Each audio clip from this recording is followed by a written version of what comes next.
بسم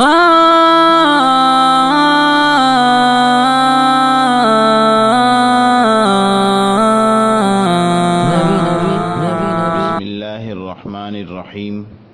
واقعات پڑھیے اور عبرت لیجئے۔ سبق نمبر 100، لوگوں کے سامنے عذاب نہ دینا۔ ابن الجوزی کا تواضع۔ سید الخاطر میں ابن الجوزی رحمۃ اللہ علیہ نے لکھا ہے کہ وہ ایک مرتبہ بیان فرما رہے تھے اور سننے والوں میں 10,000 کا مجمع تھا، اور ان کا وعظ سن کر پورے کا پورا مجمع رو رہا تھا۔ سوچو کہ کیا عالی شان خطاب ہوگا، کیسا بیان ہوگا۔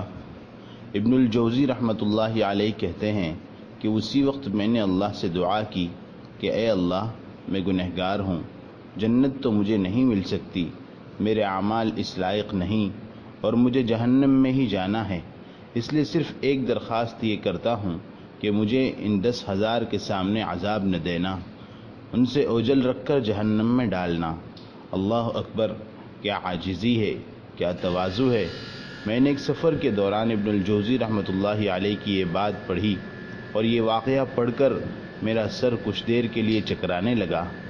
واقعی یہ حضرات اپنی تواضع اور انتہائی عاجزی سے ہی اس قدر اونچے مرتبے پر پہنچے ہیں۔ میں کہتا ہوں کہ اس طریق کا حاصل یہی ہے کہ نیکی کرتا رہے اور پھر بھی ڈرتا رہے۔ گناہ کر کے ڈرنا کمال نہیں، نیکیاں کر کے ڈرنا کمال ہے۔ امام ابن مبارک رحمۃ اللہ علیہ کی عاجزی کا حال۔ حضرت عبداللہ ابن مبارک رحمۃ اللہ علیہ کا نام آپ نے سنا ہوگا۔ بہت بڑے محدث اور فقیہ تھے اور بڑے بزرگ بھی تھے۔ جب ان کا آخری وقت آیا، اس وقت وہ اپنے پلنگ پر لیٹے ہوئے تھے، بے قراری تھی، شاگرد جمع تھے۔ عبداللہ ابن مبارک رحمۃ اللہ علیہ نے فرمایا کہ مجھے اٹھا کر زمین پر لٹا دو۔ شاگردوں نے کہا کہ حضرت زمین پر کیوں لیٹنا چاہتے ہیں؟ اوپر تو ذرا آرام ہے، نیچے رہنے پر آپ کو تکلیف ہوگی۔ عبداللہ بن مبارک رحمۃ اللہ علیہ نے فرمایا نہیں، مجھ کو اٹھاؤ اور زمین پر ڈال دو۔ خیر حکم تھا تو شاگردوں نے ان کو اوپر اس سے اٹھایا اور زمین پر ڈال دیا۔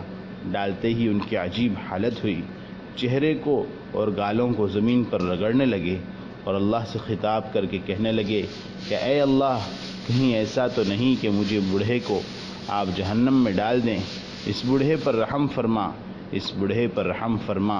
بار بار یہی فرماتے چلے جا رہے ہیں۔